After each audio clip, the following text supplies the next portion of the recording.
안녕하세요. 사연에 빠지다의 DJ 민영입니다. 오늘 사연자는 매일 참을 인자를 마음에 새기며 보살 같은 마음으로 살려다가 결국은 다 때려치우고 본래 성격대로 살기로 했다는데요. 과연 어떤 사연인지 들어보시겠습니다. 오늘도 두 가지 사연 준비되어 있는데요. 끝까지 들어주실 거죠? 그럼 오늘의 사연 바로 시작할게요. 구독과 좋아요 잊지 말고 꾹 눌러주세요. 안녕하세요. 저는 40대 여자입니다. 저의 지난 날들을 되돌아보면 돈 버는 거 말고는 추억이라고 말할 게 없어요. 제 나이 또래 친구들이라면 다 가보는 해외여행도 한 번 안 가보고 일만 하면서 살았으니 말 다 했죠. 저는 제가 봐도 정말 열심히 살았어요. 주변 친구들이 그렇게 살면 힘들지 않냐고 걱정할 정도로 쉬지 않고 바쁘게 살았습니다. 이것도 성격인 게 저는 가만히 있는 걸 못해요. 아무것도 안 하고 가만히 있으면 시간이 너무 아까워서 뭐라도 해야 직성이 풀립니다. 덕분에 저는 대학 때부터 아르바이트는 항상 기본 2-3개를 했어요. 그뿐만이 아니라 나중에는 직장 생활을 하면서도 아르바이트를 했습니다. 일반적인 직장인이라면 퇴근하면 집에 가기 바쁜데 저는 그렇지 않았어요. 그러다 보니 회사 동료들이 회식이라도 한번 하자고 하면 참석하기 힘들었죠. 세영씨는 불금인데 또 설마 아르바이트 하러 가는 거야? 세영씨는 도대체 언제 쉬어? 그렇게 살면 너무 힘들지 않아? 저는 일 안 하고 가만히 있으면 그게 더 힘들더라고요. 술 먹고 집에 누워있으면 뭐해요. 그 시간에 10,000원이라도 버는 생산적인 일을 하는 게 낫죠. 아유, 그래도 사람이 좀 쉬면서 해야지. 암튼 대단해.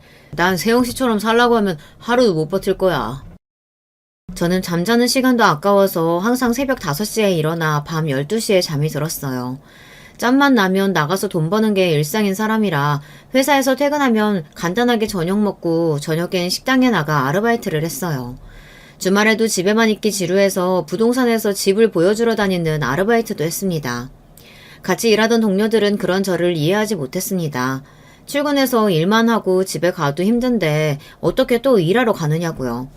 그럴 때마다 저는 항상 저에게는 일상이라 별로 힘들지 않다고 말하며 웃고 말았습니다. 더 이야기해봐야 왜 그렇게 힘들게 돈을 버냐, 빚이 많냐 등등 사생활에 관련된 질문만 듣게 되니 더 이야기하고 싶지 않았거든요.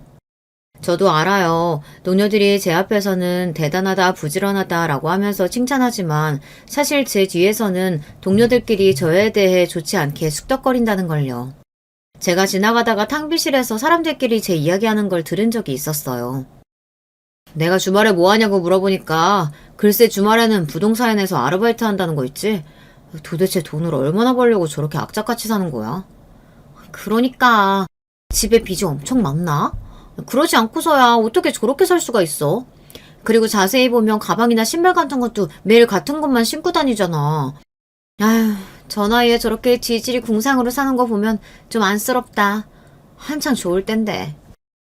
그때가 고작 20대 초반이었는데 같은 회사 동료들에게 그런 이야기를 들었으니 저도 얼마나 화가 났겠어요. 마음 같아서는 저도 당장 나가서 너희들이 뭘 한다고 떠드냐, 나에 대해 알지도 못하면서 아는 척하지 말아라 라고 외치고 싶었습니다. 하지만 저는 꾹 참았어요. 그 사람들 말은 다 사실이 아니고 저랑 전혀 상관없는 일이니까요. 그리고 가장 중요한 건 저는 그 사람들보다 훨씬 더 나은 사람이라는 겁니다. 그리고 얼마 뒤 저는 그 직장보다 연봉을 훨씬 더 많이 주는 공기업으로 이직했습니다. 새벽에 일어나 혼자 영어음 공부를 한 게 도움이 됐는지 혹시나 하는 마음으로 본 면접에서 좋은 점수를 얻어 이직할 수 있었어요. 제가 회사를 이직할 때 제 뒤에서 저에 대해 마음대로 떠들었던 동료들이 가장 부러워했습니다. 도대체 어떻게 공기업 면접을 볼 생각을 했냐고 대단하다고 하더라고요. 그때 저는 동료들에게 딱 한마디만 했습니다. 언제까지 이런 비전도 안 보이는 작은 회사에서 매일 상사들 커피나 타고 술자리나 따라다니면서 살 순 없잖아요. 제 말 한마디에 그 동료들은 기가 막힌다는 듯 입을 벌렸지만 저는 아랑곳하지 않았습니다. 그 사람들이 저를 마음대로 판단하며 떠들어댔듯 저도 제 생각을 마음대로 떠든 것 뿐이니까요. 그렇게 열심히 산 덕에 저는 부모님 도움 없이 제 힘으로 집도 사고 결혼식도 올렸습니다. 제가 결혼한다고 했을 때 친구들과 가족들까지 모두 놀란 게 그렇게 바쁘게 사는데 도대체 연애는 어떻게 했냐고 하더라고요. 사실 저와 남편은 아르바이트를 하다 만났어요. 제가 주말에 아르바이트로 집을 보여주러 나갔다가 학원가 근처에 월세를 구하러 나온 남편을 만났습니다. 남편은 임용고시 준비를 하는 고시생이었어요.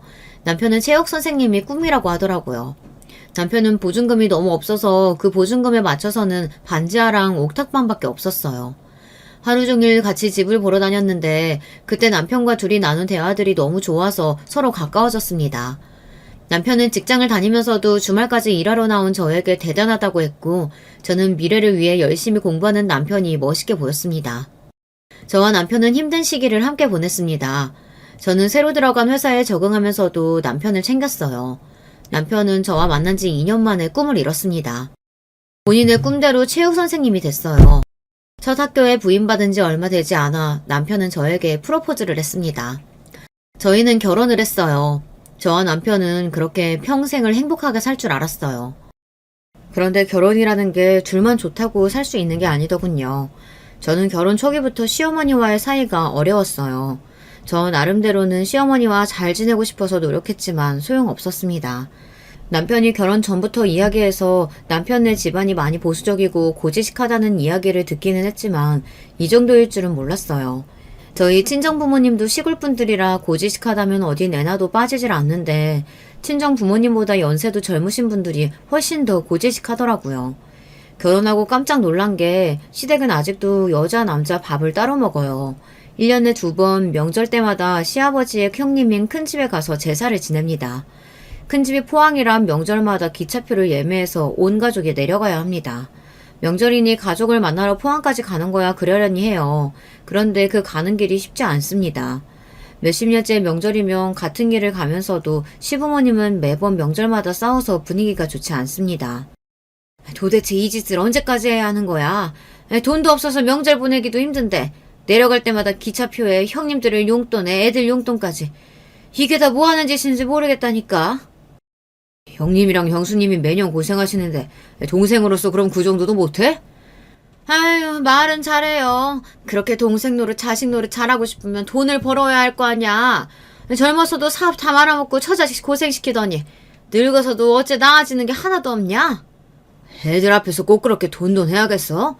애들 어릴 때야 그렇다고 하지만 이제 며느리도 있고 손주들도 있는데 그만 좀 해. 돈이 그렇게 좋으면 당신이 나가서 좀 벌던가. 내가 이 나이에 어디 가서 돈을 벌어. 아이고, 젊어서 그렇게 고생시키더니 이제 나이 드니까 나가서 돈까지 벌어오라 하네. 당신이 고생하기는 뭘 했다 그래. 빚 때문에 허덕일 때도 집구석에서 놀기만 한 게. 어머, 이 인간 말하는 것 좀 봐. 나 아니었으면 아들 셋 대학까지 다 어떻게 보냈어. 그나마 내가 잘 키웠으니까 우리 애들이 저렇게 잘 큰 거지. 저희 부모님은 아직도 서로 존댓말을 하시고 어려서부터 한 번도 큰 소리 내고 싸우는 걸 본 적이 없어요. 그렇다 보니 시부모님이 싸우시는 모습을 보면 놀라서 가슴까지 벌렁거렸어요. 서로 불만이 있어도 그렇지 어떻게 자식이랑 손주들까지 있는 앞에서 저러실까 싶어서요. 그런데 저만 놀라서 어쩔 줄 모르지 다른 가족들은 익숙하다는 듯 말리지도 않았습니다. 물론 남편에게 익히 들어 저도 알고는 있었어요. 시아버지께서 젊어서 사업하시다 망하는 바람에 온 식구가 거리에 나앉을 정도로 가난했었다고 하더라고요. 빚이 너무 많아서 그 빚을 갚느라 주변 친척들한테도 돈을 빌렸었대요. 그때부터 시부모님 두 분 사이가 나빠지기 시작하더니만 하루가 멀다 하고 매일 싸우셨대요. 그러다 보니 남편이나 아주버님들도 평생 고생을 달고 사신 거죠. 남편만 해도 임용고시 준비하면서도 새벽마다 아르바이트하며 생활비를 벌었어요. 거기다가 시어머니께서 돈이 없어서 힘들다고 하시면 생활비까지 보내드리고 했었나 보더라고요. 아주버님들도 마찬가지예요. 결혼할 때 도움은 당연히 못 받았으니 아이들까지 있는데도 아직도 월세를 살아요. 그런 상황에서도 자식들은 어떻게든 잘 살아보려고 아등바등 사는데 시부모님은 매일 싸우기만 하십니다. 그렇게 스트레스를 받으며 몇 시간씩 걸려 큰 집에 내려가면 잠깐 쉬지도 못하고 곧바로 자연스럽게 여자들은 다 주방에 들어가고 남자들은 거실에 앉아 하루 종일 여자들이 해다주는 음식에 술을 마셨어요. 그런 집안은 드라마 속에서나 보았지 실제로 존재하는 줄은 생각도 못했습니다. 친정도 제사를 지내는 집이다 보니 저는 애써 이해해보려고 해봤지만 주방에서 앉지도 못하고 내내 일하다 보면 저도 모르게 기분이 좋지 않았어요. 정말 10시간 넘게 허리 한번 제대로 못 펴고 일만 했거든요. 내가 지금 여기서 뭘 하는 건가? 하루 종일 음식을 만들고도 나는 왜 앉아서 편하게 먹지를 못하는 건가? 내내 불만만 쌓였습니다. 시댁에 올 때마다 불만이 있는 건 저뿐만이 아니었어요. 남편이 삼형제 중 막내라 위로 아주버님 두 분에 손이 형님이 둘이에요. 형님들도 산처럼 쌓인 설거지를 하면 항상 신세한탄을 하셨습니다. 결혼하기 전에 내가 명절 어떻게 보내냐고 물었더니 자기 집은 제사도 없고 식구들끼리만 보낸다 해서 그런가 보다 했더니만 완전 사기 결혼 당했어. 저는 제사 지낸다는 건 알고 있었는데 놀라워요. 저도 시골에서 자라서 집집마다 제사 지내는 거 많이 보고 컸는데 이렇게 거창하게 지내는 집은 처음 봤다니까요. 난 제사야 어차피 1년에 2번이니까 힘들어도 참고하겠는데 어머님 잔소리 하시는 거 진짜 들어도 적응이 안 돼. 아니, 본인은 아무것도 안 하고 음식만 집어먹고 다니면서 도대체 왜 맨날 꼬투리 잡으려고 그러는 거니? 제가 봐도 시어머니가 잔소리가 심하긴 했어요. 다른 사람들은 다 일하는데 혼자 아무것도 안 하고 왔다 갔다 하시면서 사사건건 간섭만 하고 다니셨습니다. 며느리 중 누구 하나 칼질을 하면 어디서 배웠길래 칼질을 그렇게 하냐, 친정에서 안 배웠냐로 시작해서 일일이 꼬투리를 잡았어요. 본인은 손 하나 까딱 안 하면서 며느리들 뒤만 쫓아다니며 훈계를 했습니다. 그러니까요. 어머님 저러시는 거 하루 이틀은 아니지만 진짜 얄미워 죽겠어요. 아까 보셨어요? 오늘 제가 들고 온 가방 보고는 딱 본인 스타일이라면서 자꾸 본인 어깨에 걸쳐보시는 거. 저 그거 이번 생일날 산 건데 또 달라는 거 아니겠죠? 에휴, 동서는 시어머니 성격 뻔히 알면서 시댁 올 때 새 가방을 들고 오면 어떡해. 어머님 저러시는 거 어디 하루 이틀이야? 저와 결혼한 지 얼마 안 돼서 잘 몰랐었는데 알고 보니 시어머니 성격이 보통이 아닌가 보더라고요. 아들들한테는 꼼짝도 못하면서 며느리들한테는 잔소리도 심하고 며느리들 물건까지 탐내시나 보더라고요. 며느리가 들고 온 물건 중에 마음에 드는 게 있으면 어떻게든 본인이 가져가려고 했어요. 저도 형님들께 이야기만 들었을 때는 설마 어른이 그렇게 하실까 싶었는데요. 진짜더라고요. 너는 애가 둘인 애가 왜 그렇게 사치를 부리고 다니니? 아직도 월세다는 주제에 그 가방이 너한테 가당키나 해? 작은 형님이 가방을 주겠다는 말을 명절 끝날 때까지 하지 않으니 시어머니는 골이 났는지 결국은 억지를 부리시더라고요. 그 모습을 실제로 제 눈으로 보고 나니 어이가 없어서 헛웃음이 다 나왔습니다. 이번에 결혼 10주년이라 내가 사준 거야.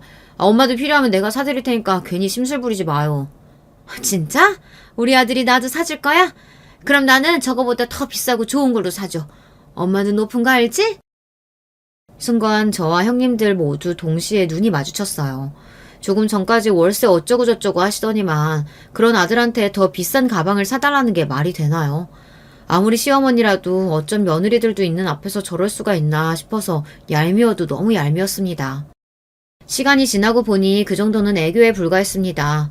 시어머니는 은근히 사람을 힘들게 들들 볶았어요. 한 번은 이런 일이 있었습니다. 시어머니께서 볼 일이 있어서 근처에 오셨다가 잠깐 우리 집에 오셨어요. 그런데 오자마자 제 냉장고를 활짝 열고 안에 있는 걸 마음대로 꺼내더라고요. 그러더니 한다는 말이 기가 막혔습니다. 새아가, 사돈 시골에 사신다고 하지 않았니? 근데 어쩜 너희 집 냉장고에는 근한 시골 고추장이나 된장도 하나 없어? 어머, 이거 사골 아니야? 너희는 젊은 애들이 사골을 다 사고 그러니? 이 비싼 걸. 아, 그거 엄마가 보내주신 거예요. 제가 체질이 약해서 때때마다 직접 고아서 보내주시거든요. 너처럼 건강한 애가 이런 게 뭐가 필요하니? 이런 건 나처럼 나이 먹은 사람이나 먹는 거야. 이거 내가 좀 가져간다? 친정부모님이 보내주신 사골뿐 아니라 반찬이랑 과일까지 싹 다 꺼내갔습니다. 저는 황당해서 그걸 다 왜 꺼내시냐고 했더니 시어머니는 오히려 아무렇지도 않은 얼굴로 저를 위해서라고 했습니다. 너희 둘 다 일하느라 집에도 없는데 이렇게 쌓아두면 뭐해. 괜히 다 썩어서 버리지. 우리가 좀 나눠가서 먹을 테니까 나 또 안 먹는 거 있으면 다 내놔봐. 시어머니의 행동에 저는 사실 당황했어요. 보통 시어머니들이 아들 주라고 반찬 같은 거 해다 주시는 거 아닌가요? 저희 시어머니는 오히려 며느리 냉장고를 털어갔어요. 그뿐만이 아니었습니다. 제 옷장이며 화장대까지 마음대로 만지시더니 뭐 가져갈 거 없나 찾으시는 것 같았어요. 막내, 너는 젊은 애가 취향이 왜 이러니? 가방이며 옷이며 명색이 공기업 다닌다는 애가 어쩜 다 시장에서 주워온 것 같은 것들만 있어. 너는 명품도 없니? 남의 물건을 탐하는 것도 모자라서 제 물건을 가지고 시장에서 주워온 것 같다는 막말까지 하셨어요. 제가 워낙에 무력이 없어서 옷이나 가방 같은 걸 잘 안 사요. 명품 살 돈 있으면 그 돈 모아서 적금을 하나 더 들죠. 답답한 소리 하고 있네. 여자는 자고로 어딜 나가도 품이 있고 고상해 보이는 맛이 있어야 돼. 우리 막내가 학교 선생인데 네가 이렇게 구질구질하게 하고 다니면 사람들이 뭐라고 하겠니? 시어머니처럼 생각 없이 아무 말이나 하시는 분 입에서 고상, 품이라는 단어가 나오는데 정말이지 기가 차더군요. 그제야 저는 이게 바로 시집살이라는 걸 깨달았습니다. 하지만 제가 누굽니까? 지금까지 수도 없이 아르바이트를 하며 별의별 사람들을 다 상대하다 보니 이 정도는 혼자 해결할 수 있었죠. 어머님도 참, 제가 그렇게 한 푼 한 푼 안기 덕분에 제 나이에 이런 아파트도 있는 거잖아요. 저 얼마 전에 대출도 다 갚았어요. 그랬습니다. 남편과 제가 신혼집으로 사는 집은 바로 제 명의의 집이에요. 제가 3년 동안 부동산에서 일하면서 아름아름 들은 정보로 사게 된 저의 집입니다. 솔직히 마음 같아서는 어머님은 그렇게 품위 있고 고상하게 사시느라 아직도 전세 사세요? 라고 말하고 싶었지만 그 말은 안 하고 참았습니다. 했다가는 이 자리에서 머리채라도 잡힐 게 뻔하니까요. 어머 얘 좀 봐. 너 지금 결혼하면서 집 좀 해왔다고 내 앞에서 생색내는 거니? 내 아들 정도면 여자가 그 정도 해오는 게 당연하지. 너도 알잖아. 우리 준아 명문대 나왔지. 인물 좋지. 직장 좋지. 뭐 하나 빠지는 거 없는 거. 주변에서 우리 준아 한 번만 만나게 해달라고 줄 선 여자가 한 트럭이었어. 또 저 소리였습니다.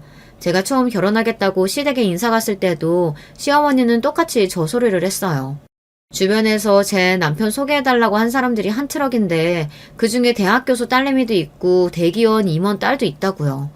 사실 시어머니께서 그런 소리 하실 때마다 저는 기분이 나빠요.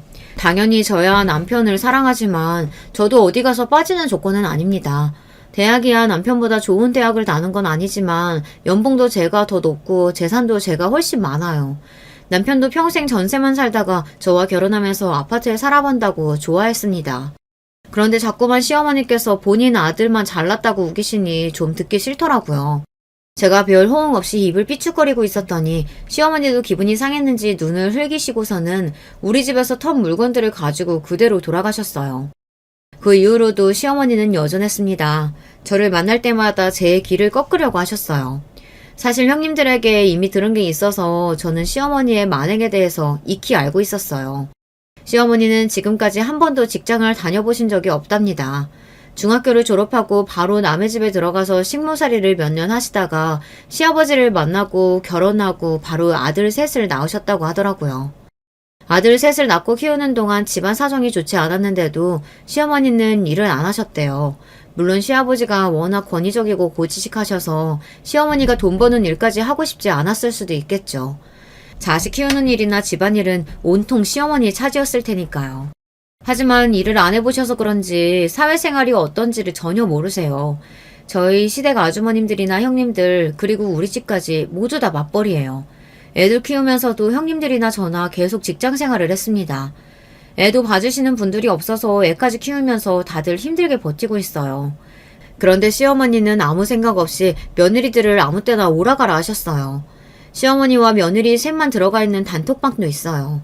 제가 결혼하고 나서 시어머니께서 바로 그 방에 초대하셨죠. 그 방은 거의 시어머님만 일방적으로 이야기하세요. 항상 시아버지 때문에 속상한 일 혹은 본인 친구들 자식들은 뭘 해줬다는 이야기였죠. 저와 형님들은 대꾸도 하고 싶지 않았지만 그럴 수가 없으니 대충 매일 이모티콘을 보내거나 대충 네 라고만 대답하고 말아요.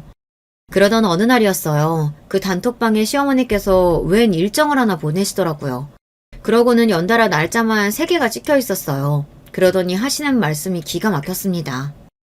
5월 19일 1시 30분, 5월 26일 2시, 6월 7일 1시. 내가 통 입맛이 없고 머리가 아파서 병원 갔더니 무슨 검사를 해야 한다고 3일에 걸쳐서 병원에 와야 한다고 하네. 병원이 멀어서 혼자 가기 힘드니까 너희들이 돌아가면서 나 좀 데리고 가라. 순간 단톡방에는 정적이 흘렀습니다. 당연한 일이었죠. 며느리 셋 다 직장에 다니고 애들이 있는데 바로 다음 주부터 있는 병원 일정을 마음대로 통보하고 데리러 오라고 하셨으니까요. 저와 형님들만 있는 단톡방이 난리가 났습니다. 형님들은 도대체 시어머니께서 왜 또 저러시냐고 툴툴거렸어요. 저도 짜증이 나기는 마찬가지였습니다. 또 시작이다. 바빠 죽겠는데 왜 또 저러시는 거야? 5월 19일이면 바로 다음 주인데 지금 당장 돌아가면서 데리고 오라고 하면 우리가 어떻게 돼? 무슨 회사가 놀이터도 아니고. 아무리 직장 생활을 안 해봤어도 그렇지 저런 이야기를 왜 며느리들한테 하는 거야? 뻔하죠. 어머님 생신 다가오잖아요. 며느리 하나하나 만나서 뭐 갖고 싶다, 뭐 필요하다 연설하시려고 그러죠. 그랬습니다. 저는 몰랐는데 시어머니께서 매년 당신 생일만 다가오면 며느리들을 만나서 뭐가 필요하네, 뭐가 갖고 싶네 이야기하신답니다. 아무리 그래도 어머님은 병원 일정을 상의도 없이 마흔대로 통보하시면 어떡해요. 형님들 시간 되세요? 저는 생일이고 뭐고 간에 시어머니께서 멋대로 날짜와 시간을 잡아 통보하듯 메시지를 보낸 게 더 화가 났습니다. 안 그래도 일하면서 어린 딸을 매일 어린이집에 맡기고 출근하는 것도 마음 쓰여 죽겠는데 시어머니까지 저렇게 귀찮게 하시니 짜증이 나더라고요. 착한 형님들은 어떻게든 시간을 맞춰서 시어머니를 모시러 가려고 했지만 제 생각은 달랐습니다. 시어머니께서 말도 안 되는 요구를 하시는데 제가 들어드릴 필요 없다고 생각했어요. 그래서 저는 시어머니와의 단톡방에 제 생각을 이야기했습니다. 어머니 말씀은 알겠는데 회사에 급한 일정이 있어서 저는 다음 달까지 따로 휴가를 쓸 수는 없어요. 전 급하시면 준하 씨나 아주버님들께 이야기하세요. 저는 이 정도는 당연히 할 수 있는 이야기라고 생각했는데 형님들은 꽤 놀라시더라고요. 형님들도 불만이 있을 때마다 시어머니께 은근히 이야기하긴 했는데 시어머니에게는 잘 안 통한다고 하시더라고요. 그런데 역시나 형님들 말대로 시어머니는 상식적으로 말이 통하지를 않았습니다. 애들 직장생활 하기도 힘든데 거기다가 대고 이런 쓸데없는 일까지 신경 쓰라고 할 수가 있니? 이런 일은 여자가 하는 거지. 저는 순간 너무 화가 나서 남편에게 전화를 했어요. 그리고 시어머니께서 하신 이야기를 그대로 남편에게 했습니다. 그러자 남편도 적잖이 당황하더니 본인이 알아서 하겠다고 하더군요. 그리고 몇 시간 뒤 퇴근하려고 하는데 시어머니에게 전화가 왔습니다. 전화를 받았더니 수화기 너머로 시어머니의 고함 소리가 버럭 들렸어요. 얘 막내! 너는 도대체 어떻게 된 애가 그렇게 너밖에 모르니? 내가 병원 좀 같이 가자고 한 게 그렇게 기분이 나쁠 일이야? 별일도 아닌 거 가지고 학교에서 일하는 애한테 전화해가지고 뭐라고 했길래 우리 착한 막내가 나한테 화를 내? 세상에 이런 시어머니가 또 있을까요? 어떻게 된 게 자기 자식은 귀하디 귀하게 여기면서 남의 자식한테는 저렇게 몰상식하게 하는 건지 모르겠어요. 저는 더 말하고 싶지도 않아서 가장 쉬운 방법을 쓰기로 했습니다. 저는 시간이 안 되니까 준하 씨한테 가라고 한 거예요. 그리고 어머님 뭘 잘못 알고 계시는데 어머님 아들들만 일하는 거 아니고 며느리들도 똑같이 일하고 있어요. 시간 안 되고 회사에 눈치 보이는 건 다 똑같다고요. 암튼 정 안 되면 제가 택시 보내드릴 테니까 그냥 여러 사람 편하게 택시 타고 가세요. 그 전까지는 저도 시어머니에게 잘 보이고 싶기도 하고 잘하려고도 해봤어요. 그런데 언제부턴가 시어머니의 말이나 요구사항이 항상 도를 지나치고 선을 넘다 보니 저도 더는 받아들일 수가 없더군요. 그냥 시어머니는 돈으로 해결하는 게 제일 편했어요. 제가 자세히 말은 안 했지만 결혼하고 지난 10년 동안 시댁에 돈 때문에 힘든 일이 있을 때마다 저와 남편이 시부모님을 도와드렸어요.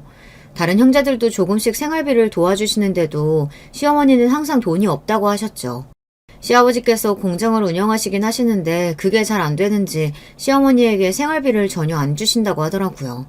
제 생각은 생활이 안 될 정도로 경제적으로 힘드시면 어머님도 일을 해야 하는 거 아닌가 싶지만 그런 이야기는 남편이나 시어머니에게 할 수는 없었습니다. 결혼해서 신기한 게 한 가지 있다면 남편을 사랑해서 가족이 됐지만 생판 남이었던 사람들끼리 무작정 가족이라고 만나 생활하다 보니 이해하기 어려울 때가 많아요. 특히나 시부모님이 이해하기 어렵습니다. 아들이 셋이니 키우느라 힘드셨던 건 알지만 저희 부모님이랑은 정말 달라요. 저희 부모님도 하루도 쉬지 않고 열심히 사시는 모습을 보고 저도 그대로 배운 거예요. 그런데 시부모님은 어떻게 하면 자식들한테 도움을 받을 수 있을까만 생각하세요. 그러던 중 일이 하나 있었습니다. 친정 부모님 댁에 20년 넘은 에어컨이 있었는데 그게 망가졌다고 하더라고요. 친정에 있는 물건들이 다 그래요. 아무리 시골이라도 집도 지은 지 50년이나 지난 벽돌집인데다 텔레비전, 냉장고는 골동품이나 다름없을 정도로 오래됐어요. 저희 친정이 원래 그래요. 검소함이 몸에 밴 집안입니다. 그런 모습을 보고 자란 덕에 저도 알뜰한 게 몸에 배어서 평생을 악착같이 살았어요. 제가 아주 어릴 때는 부모님이 좀 힘드셨는데 두 분이 허리띠를 졸라매고 검소하게 알뜰하게 사시면서 평생을 성실하게 일한 덕분에 지금에 이를 수 있었죠. 아버지는 몸으로 일해 땀을 흘리며 번 돈으로 무조건 부동산을 사셨습니다. 그래야 노후에 편안하게 살 수 있다고 생각하셨거든요. 덕분에 지금은 경제적으로 여유가 있으신데도 여전히 아끼고 절약하면서 사세요. 알뜰하게 살던 버릇이 이미 몸에 배워서 바꾸기 힘들다고 하시더라고요. 저는 그런 부모님을 존경합니다. 저도 그런 부모님처럼 살기 위해 열심히 산 거예요. 그런 분들이 에어컨도 안 사시고 이 더위에 선풍기 하나 틀고 계시니 저는 속상해서 제가 에어컨을 한 대 사드렸습니다.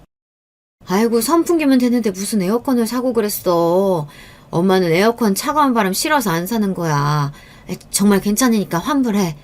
엄마, 이 큰 집에 에어컨 하나 없다고 하면 사람들이 욕해. 엄마가 찬바람 싫어해서 무풍으로 샀으니까 걱정하지 말고 그냥 쓰세요. 친정 부모님은 제가 돈만 쓰면 무슨 큰일이 나는 줄 아시는 분들이다 보니 좋으시면서도 자꾸 필요 없다고 하셨어요. 그래도 이번만은 저도 고집을 피워서 에어컨을 사드렸습니다. 저희 시댁 식구들은 자식한테 해준 것도 없으면서 자식 돈을 쉽게 흥청망청 쓰시는데 친정에는 에어컨 하나 사드리는 거 가지고도 됐다고 하시니 저는 억울해서라도 안 되겠다 싶어 더 좋은 신형 에어컨으로 샀습니다. 그런데 얼마 뒤 말도 안 되는 일이 벌어졌어요. 마침 시아버지 생신이라 오랜만에 시댁에 온 식구가 모여 다 함께 식사를 했습니다. 식사를 마치고 뒷정리를 하며 형님들이랑 이야기를 하는데 마침 작은 형님이 에어컨이 아무래도 이상하다고 바꿔야 할 것 같다고 이야기를 하시더라고요. 그래서 제가 최근에 친정에도 에어컨이 망가져서 하나 사드렸는데 가격 대비 좋은 제품인 것 같다고 추천했습니다. 그런데 그때였어요. 과일을 가지러 주방에 들어오신 시어머니께서 그 이야기를 들으신 거죠. 제가 친정에 에어컨을 사드렸다는 사실을 알게 된 시어머니께서는 말도 안 되는 소리를 하셨습니다. 이게 무슨 소리야? 막내 너 설마 친정에 에어컨 사드렸니? 내가 기가 막혀서 어디 감히 출가 외인이 친정에다가 돈을 써? 순간 저는 제 두 귀를 의심했습니다. 시어머니께서 원래도 말도 안 되는 소리를 항상 하시기는 했지만 지금까지 본인이 저에게 한 짓이 있는데 어떻게 고작 에어컨 하나 가지고 저에게 저런 소리를 할 수 있을까 싶었죠. 뻔뻔해도 너무 뻔뻔했어요. 시어머니의 말이 얼마나 기가 막혔으면 옆에 있던 형님들까지 놀라서 제 편을 들었어요. 어머니, 동서 능력 있는 거 뻔히 아시면서 무슨 그런 소리를 하세요. 동서 능력이면 친정에 그 정도는 해드릴 수 있죠. 말 같지도 않은 소리 하고 있네. 여자가 돈 벌어봐야 얼마나 번다고 돈을 허투루 써. 그리고 아무리 돈이 있어도 결혼한 유부녀가 그렇게 큰 돈을 마음대로 써도 돼? 시어머니의 말을 들으면 들을수록 기가 막혔습니다. 저는 어이가 없어서 더는 들어줄 수가 없었어요. 시어머니의 뻔뻔함에 치가 떨렸습니다. 어머니야말로 그거 아세요? 어머님이 사시는 이 집 명의도 제 명의인 거? 그 나이에 갈 데 없어서 며느리 집에 얹혀 사시면서 어머님이 저한테 이래라 저래라 하시면 안 되죠. 저는 결국 터져버리고 말았습니다. 시어머니가 밉고 싫어도 다른 가족들을 봐서 애써 참고 있었는데 시어머니의 막말에 꾹꾹 참아뒀던 화가 펑 하고 터져버리고 말았어요. 뭐? 얘가 지금 뭐라는 거야? 이 집이 왜 네 집이야? 이 집 살 때 분명 우리 아들이 보태준 거라 그랬는데. 어머니야말로 본인 자식들이면서 뭘 너무 모르시는 거 아니에요? 아주버님들 애들 키우면서 살기도 빠듯하신데 몇천씩 되는 돈이 갑자기 어디서 구했겠어요? 어머님, 동서 말이 맞아요. 이 집 동서 명의로 된 집이에요. 그게 아버님이 비밀로 해달라고 하셔서 어머니께 말씀을 못 드렸는데 사실은 아버님께서 공장 정리한 돈으로 집을 산 게 아니라 아버님 공장에 소송이 들어오는 바람에 전세 보증금까지 다 날리게 된 거예요. 집이고 공장이고 다 날려서 당장 갈 데도 없는 상황이라 급하게 동서 집으로 이사한 거예요. 동서 아니었으면 정말 큰일 날 뻔했어요. 그랬습니다. 시어머니는 모르고 계셨지만 사정이 있었어요. 자식들도 나중에 한 사실인데 시아버지께서 운영하시던 공장이 거래처에 결제를 안 해준 게 억 단위가 넘더라고요. 시아버지 공장이 사정이 안 좋은 것 같다고 여기저기 듣기는 했는데 그 정도일 줄은 몰랐어요. 결국은 결제를 못 받은 거래처들이 손을 잡고 시아버지를 고소했더라고요. 그래서 급하게 공장도 매물로 내놓고 전세 보증금까지 빼야 할 형편이 된 겁니다. 일이 그렇게까지 커지고 나서야 시아버지께서 아들들에게 이야기를 하신 거죠. 공장이랑 보증금으로 대충 빚은 갚았는데 당장 시부모님 사실 집이 없다고요. 시아버지는 당신의 사정을 아들들에게 이야기하면 누구라도 나서서 집으로 모시고 갈 줄 알았는데 아들들이 다들 머뭇거린 겁니다. 그럴만 하죠. 시어머니라면 며느리들이 다들 학을 떼고 싫어하는데 무작정 모시겠다고 할 수는 없으니까요. 저희 남편도 마찬가지였습니다. 더군다나 우리 집은 남편이 산 집도 아니고 제 명의로 된 집이다 보니 남편이 저에게 말하기 어려웠던 것 같아요. 그래서 저는 시아버지의 일을 전혀 모르고 있었습니다. 그러다 나중에서야 형님들에게 듣게 됐어요. 아버님은 도대체 무슨 생각으로 일을 그렇게까지 키우신 거래? 그래놓고 자식들한테 책임지라는 식으로 이야기하면 도대체 어쩌자는 거야. 그러니까요. 아들들 결혼한다고 제대로 된 집 하나 사줄 생각도 없으면서 전세도 간신히 사는 아들들한테 이제는 얹혀 사시기까지 할 작정인가 봐요. 저는 그제야 시아버지 사정을 알게 됐어요. 형님들이 걱정하시더라고요. 이러다 정말 시어머니를 모시고 살아야 하는 거 아니냐고요. 당연한 걱정이었습니다. 사람이 망해도 어쩜 그렇게까지 쫄딱 망할 수가 있는지. 공장에서 쓰시던 트럭까지 싹싹 다 팔아서 몽땅 빚을 갚는 데다 쓰셨다고 하더라고요. 형님 두 분은 힘들어도 어떻게 돈을 조금씩이라도 모아서 월세 보증금이라도 만들어보자고 하셨어요. 시어머니를 모시고 사느니 그게 낫지 않냐고요. 형님들, 어머니 성격 모르세요? 본인 사정 생각 안 하시고 자식들이 월세 살라고 했다고 하면 난리 난리를 치실걸요. 저한테 생각이 있으니까 형님들은 걱정하지 말고 계세요. 우리야 매번 동서한테만 너무 부담 주니까 미안해서 뭐라도 해보려고 했지. 우리가 정말 막내 동서한테 면목이 없다. 괜찮아요. 그런 시어머니랑 누가 살고 싶겠어요. 저는 생각만 해도 끔찍해요. 차라리 내가 사는 집을 주고 말지. 진심이었습니다. 매번 시아버지는 돈으로 사고치시고 형님들이나 아주버님은 이런저런 핑계로 막내인 저희에게 떠넘기시지만 그런 건 상관없었습니다. 서로 뻔히 사정 아는데 도울 수 있는 일은 돕는 게 가족이니까요. 하지만 저는 시어머니라면 정말 치가 떨려요. 돈이야 있다가도 없고 없다가도 생기는 거니 그렇다 치지만 사람을 무시하고 함부로 대하는 게 너무 싫었습니다. 결혼하고 지금까지 살면서 시어머니가 저에게 한 막말을 다 모으면 책 한 권은 될 겁니다. 마음 같아서는 그런 시어머니가 어디서 어떻게 살든 관심 없어요. 하지만 제가 사랑하는 남편의 어머니이니 최소한 제가 도울 수 있는 일은 돕기로 한 겁니다. 죽어도 시어머니와는 같이 살기 싫으니까요.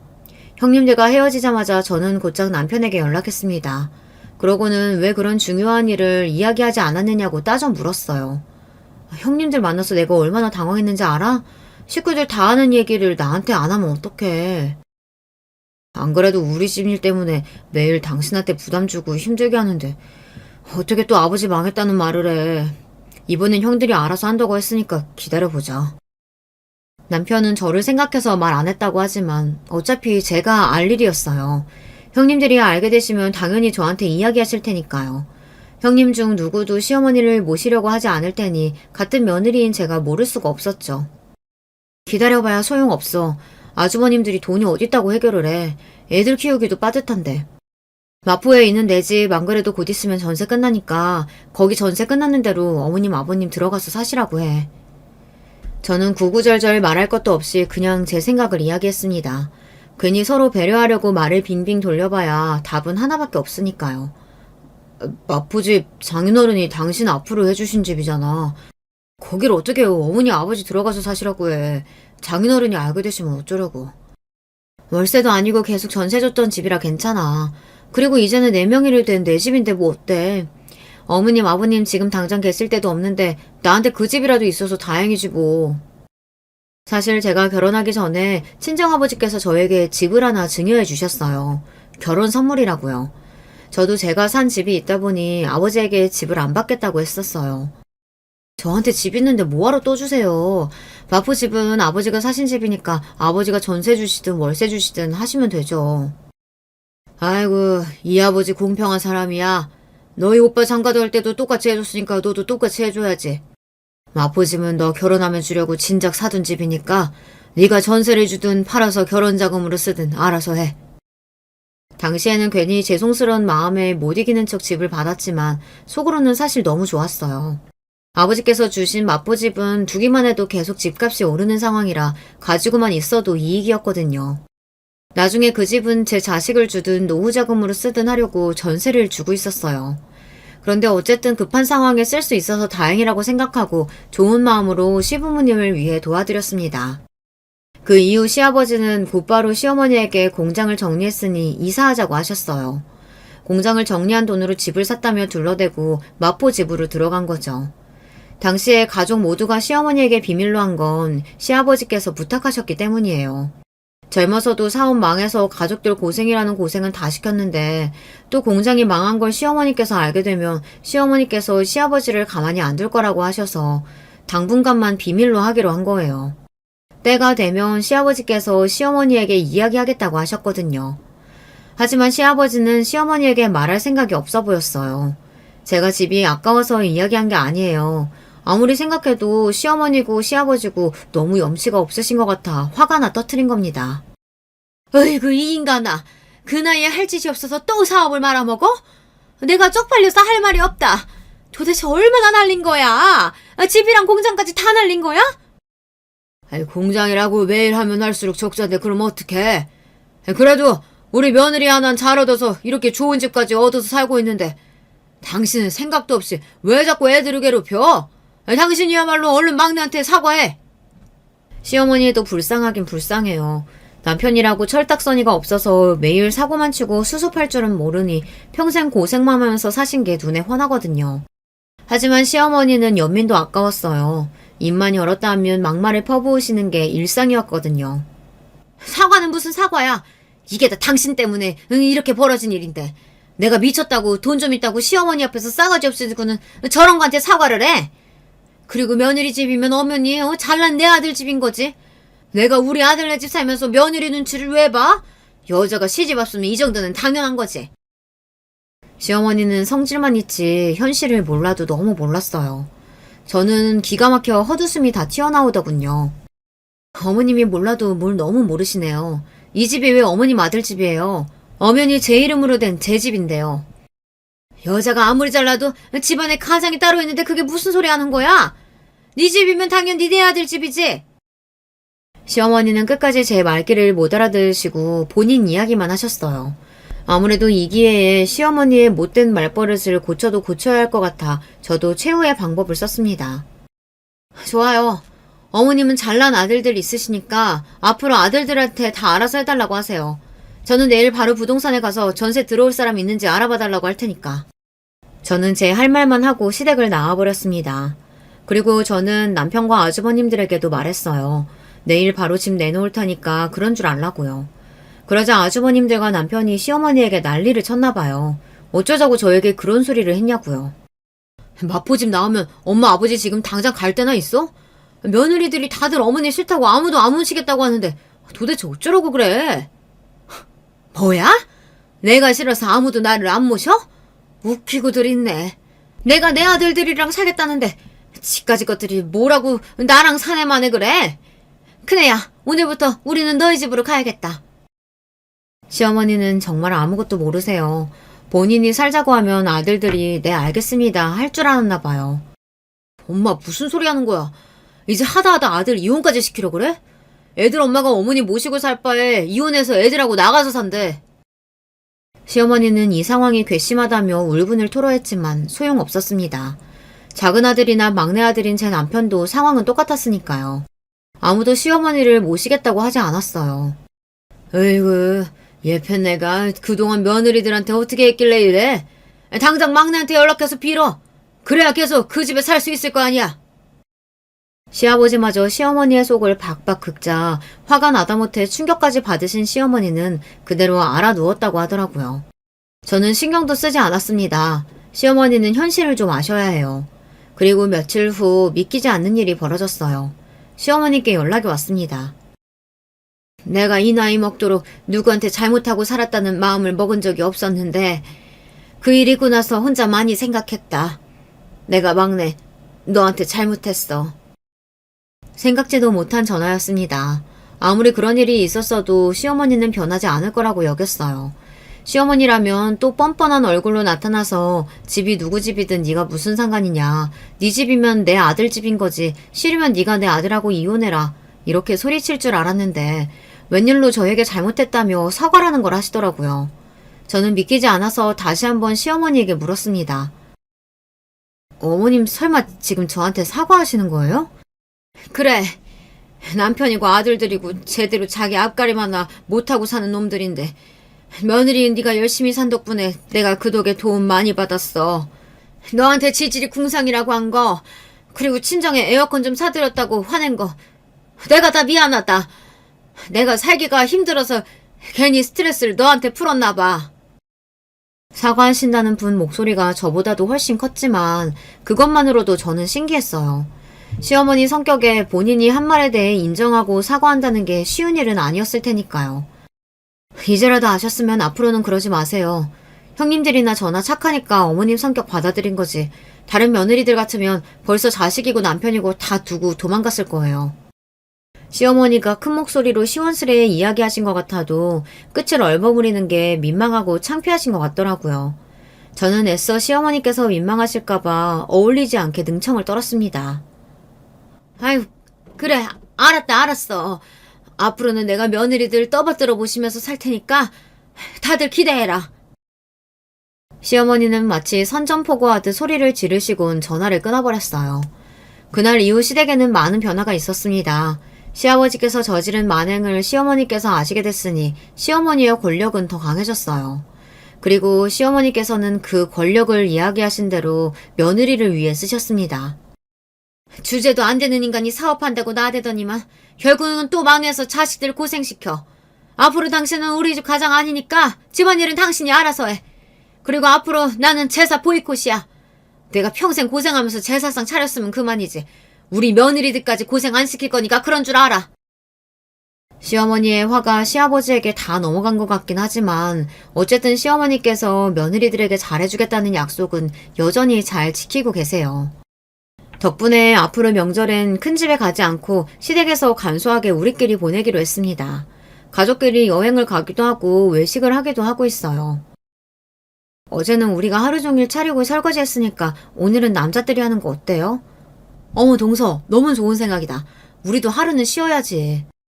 아이고, 남자들이 뭐 할 줄 아는 게 있다고. 괜히 일 두 번 하지 말고 그냥 우리가 하자. 어머님이 모르셔서 그렇지 어머님 아들들 집에서는 설거지도 잘하고 청소도 잘해요. 여보, 어머님께 여보도 집안일 잘한다고 좀 보여드려. 뭐야? 너희들 설마 내 아들들 집에서 부려먹는 거니? 어머님, 또 아들들 편 드시는 거예요? 저랑 한 약속 잊으셨어요? 아휴, 까먹긴 내가 뭘 까먹어. 알았어. 거기 아들들 뭐하고 있어? 빨리빨리 일어나서 설거지부터 해. 물론 어머님께서 옛날 분이다 보니 아직도 우여곡절은 있지만 나름 어머니께서 며느리들과 잘 지내보려고 하시는 행동만으로도 많은 발전이다 싶어요. 예전처럼 잔소리는 아직 좀 하기는 하시지만 그래도 막말은 절대 안 하시거든요. 그리고 가장 큰 변화는 시어머니와 시아버지께서 새로운 일을 시작하셨다는 겁니다.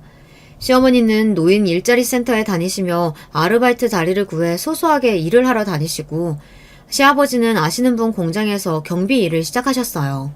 자식들이 힘드시지 않냐고 물으면 오히려 좋다고 하세요. 나도 염치라는 게 있는데 언제까지 우리 며느리 집에 얹혀 살 순 없지. 열심히 일해서 월세 보증금이라도 벌 거야. 그럼 지금까지 우리 막내 며느리 신세만 지고 살았는데 이제는 우리도 열심히 벌어서 우리 손주 손녀들 용돈도 주고 맛있는 것도 사줘야지. 물론 바로 얼마 전까지만 해도 시어머니가 미워서 당장이라도 마포집에서 쫓아내고 싶었지만 지금은 생각이 바뀌었습니다. 고지식하고 당실들만 아셨던 시부모님께서 저 정도로 변하신 것도 많은 변화라고 느끼거든요. 언제 또 달라지실진 모르겠지만 그래도 요즘은 시댁에 가도 힘들지 않아요. 결혼 10년 만에 드디어 이렇게 가족이 되는 건가 싶습니다. 제가 잘하는 거겠죠? 여러분께서 아직 많이 부족한 며느리인 제가 잘하고 있다고 응원 글 댓글로 많이 남겨주세요. 저에게 큰 힘이 될 것 같습니다. 지금까지 기나긴 제 이야기 들어주셔서 감사합니다. 여러분의 가정에는 항상 즐거운 일만 가득하시길 바랄게요. 저와 언니는 엄마가 아주 어렸을 때 병으로 돌아가셔서 아빠와 같이 셋이서 살았어요. 아빠는 우리 자매를 키우려고 돈이 되는 일이라면 무엇이든 하셨습니다. 학창 시절에는 엄마가 없어서 놀림도 받았는데 워낙 언니와 아빠와 셋이 서로 의지하고 자라서 나중에는 신경이 쓰이지 않았어요. 오히려 언니는 그런 상황에서도 똑똑하게 공부를 잘해서 대학도 명문대에 입학했습니다. 형철아, 나야. 내가 이번에도 미안한데 우리 지은이 대학 학비가... 아, 그래? 알겠다. 저번에 빌린 돈은 내가 월급 받으면 무조건 갚을게. 고맙다. 어떡하지? 당장 다음 주에 지은이 학비를 내야 하는데. 저는 아빠가 언니의 대학 등록금을 대느라 힘들어하는 것을 보고 대학을 가지 않았어요. 언니처럼 공부를 잘하는 것도 아니라서 아쉽지는 않았습니다. 비록 이렇게 여유롭게 자라진 않았지만 그래도 이런 가정 형편을 원망한 적은 전혀 없어요. 그래서 저는 고등학교를 졸업하고 바로 동네에 있는 빵집에 취업했어요. 아르바이트하며 돈을 벌고 그 돈으로 전문대라도 가려고 했는데 운이 좋게 소개팅으로 남편을 만나 몇 년의 연애 후에 결혼하게 되었습니다. 친한 친구의 소개였는데 첫 만남부터 서로가 마음에 들었답니다. 저는 다정하고 저에게 한결같은 모습에 결혼을 결심하게 되었죠. 뭐라고? 시아버지는 제부가 초등학생 때 돌아가셨다고? 그러면 홀 시어머니야? 지영아, 언니는 조금 걱정돼. 그냥 노파심으로 말하는 건데 내가 결혼하고 보니까 홀 시어머니는 자식들한테 많이 의지하더라고. 언니가 걱정하는 게 뭔지는 알아. 그런데 우리 시어머니는 내가 이미 몇 번을 봤는데 되게 괜찮으셔. 그냥 하는 말이 아니고 진짜 인격적으로 선한 분이셔. 그리고 재혁 씨가 막내라서 아무래도 아주버님들께 더 의지하지 않을까? 야, 너 그건 모르는 거다? 삼형제라 그래도 아들이 꽤 있어서 다행이네. 아무튼 네가 짝을 만나서 결혼한다는 건 좋은 일인데 나는 네 친언니니까 걱정은 돼. 우리가 또 엄마가 없잖아. 내가 너 엄마 역할이라 그런 거지. 나도 언니 마음은 알아. 우리가 엄마가 없이 자랐으니까 시어머니를 더 잘 만나야 하잖아. 그래도 언니도 이미 재혁 씨 봐서 알겠지만 사람이 얼마나 성실한데? 비록 잘 나가는 대기업에 다니는 아주버님들만큼은 아니어도 사람이 선하고 성실하잖아. 너무 걱정하지 마. 저와 3살 차이가 나는 언니는 저에게 엄마나 다름없었습니다. 그래서 제가 시어머니가 남편이 없이 혼자서 삼형제를 키웠다는 말에 노파심으로 얼마나 걱정했는지 몰라요. 하지만 우리 시어머니는 제가 남편과 결혼하려고 처음 인사 갔을 때부터 느꼈지만 굉장히 선하신 분이셨어요. 아유, 우리 재혁이한테 말 많이 들었어요. 그렇게 예쁘다고 칭찬하더니 진짜로 예쁘게 생겼네. 무슨 텔레비전에 나오는 연예인 같아. 우리 아들하고 결혼해줘서 고마워요. 응? 아유, 어머님 부끄러워요. 그리고 재혁 씨도 잘생겼잖아요. 우와, 그런데 이 음식 다 어머님이 만드신 거예요? 어쩜 이렇게 솜씨가 좋으세요? 식당을 하신다고 들었는데 음식 때깔만 봐도 훌륭해요. 얼굴도 예쁜데 말도 예쁘게 하네. 우리 재혁이가 다른 복은 몰라도 아내 복은 타고났네. 음식은 그냥 입맛에 맞지 않을 수도 있는데 일단 이것저것 했으니까 먹어봐요. 어머님, 제가 먹어본 음식 중에 제일 맛있어요. 제가 집에서 밥을 잘 안 먹어서 음식 소리가 별로인데 어머님한테 많이 배워야 할 것 같아요. 재혁 씨가 이런 음식을 먹고 자랐다니 벌써 걱정이 되는걸요? 걱정할 게 뭐가 있어요. 만약에 반찬 투정하면 나한테 바로 전화해요. 자고로 남자는 아내가 해준 밥이 제일 맛있어야 해. 그냥 맛없어도 입 꾹 닫고 먹어야지. 그리고 반찬은 내가 매번 보내줄 거니까 걱정하지 말고, 응? 시어머니는 우리 친언니가 걱정한 것과 달리 마음씨가 아주 좋으신 분이셨어요. 물론 혼자 식당을 운영하며 아들을 무려 셋이나 키운 분이라 강단은 있으셨죠. 자기 주장은 확실히 하지만 무례하지는 않은 분이셨어요. 엄마가 없이 자랐던 저라 시어머니의 화끈하면서 따뜻한 모습에 많이 끌렸습니다. 실제로 결혼 준비를 하며 우리 친정에서 제가 지원받은 거는 전혀 없었거든요. 제가 혼자 아이들을 키우며 빚을 갚고 뭐하고 하느라 딱히 해줄 수 있는 것이 없어요. 그래서 정말 죄송합니다. 어떻게든 애들이 결혼하는데 뭐라도 해줘야 하는데 아버지라는 사람이 이렇게 능력이 없어서. 사돈, 지금 무슨 말씀을 그렇게 섭섭하게 하세요. 이렇게 곱고 예쁘고 착하게 키워주신 것만으로도 다 하셨어요. 집은 제가 어떻게든 방 한 칸이라도 마련할 테니 걱정하지 마세요. 우리 쪽에서는 아버지가 해줄 수 있는 게 적었는데 시어머니는 아무렇지 않게 집을 마련해 주셨어요. 비록 반지하였지만 그래도 집을 얻어주신 게 어디예요? 심지어 결혼식에 들어가는 비용도 시어머니가 내주셨습니다. 지영아, 언니가 처음에는 조금 걱정했는데 지금 보니까 네가 나보다 결혼을 잘한 것 같아. 시어머니 인상도 좋으시고 언니가 이제 마음이 조금 놓인다. 내가 말했잖아. 우리 시어머니 진짜 좋은 분이라니까. 나 볼 때마다 칭찬도 얼마나 해주시는지 몰라. 그러니까 언니 너무 걱정하지 마. 언니도 내 엄마 역할하느라 그동안 수고 많았어. 우리 아빠가 혼자 너랑 나 키우면서 고생 많았는데 드디어 마음 편해진 것 같더라. 나도 남편이랑 시댁이 썩 마음에 드는 것은 아닌데 그래도 이 정도면 뭐 괜찮지. 아 참, 너 형님들은 어때? 원래 형제 집안은 며느리들끼리 신경전이 좀 있거든. 아직 얼굴을 별로 못 봐서 잘 모르겠어. 남편한테 듣기로는 두 분이 다 똑똑하다고 하던데. 좋은 시어머니를 만난 거는 분명히 행운이었어요. 하지만 문제는 다른 곳에 있었습니다. 바로 형님들이었어요. 시어머니가 저에게 너무 친절하고 따뜻했던 것과 달리 형님들은 첫 만남부터 그렇게 썩 좋지는 않았습니다. 우리가 대학 동문이거든. 그래서 유독 공감이 잘 되니까 서로 친해. 또 마침 남편들이 둘 다 대기업이라 말하면 통하는 게 많아. 동서는 그런데 혹시 어디 대학 나왔어? 아, 형님. 저는 집안 사정이 좋지 않아서 고등학교를 졸업하고 바로 일했어요. 그러다 남편을 만나 이렇게 결혼까지 하게 된 거예요. 어머, 대학을 안 나왔다고? 나랑 형님은 명문대 출신이라 대화 수준이 좀 높은데 동서가 괜찮을지 모르겠다. 혹시 나중에 소외감 든다고 뭐라 할까봐 미리 말하는 거야. 네? 아, 네. 알겠습니다. 아우, 동서, 장난도 적당히 쳐야지. 아, 왜 그래? 장난이니까 너무 신경 쓰지는 마. 우리 그런 사람들 아니야.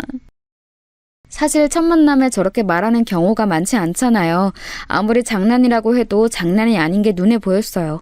너무 당황하기도 하고 이게 무슨 상황인가 싶었습니다.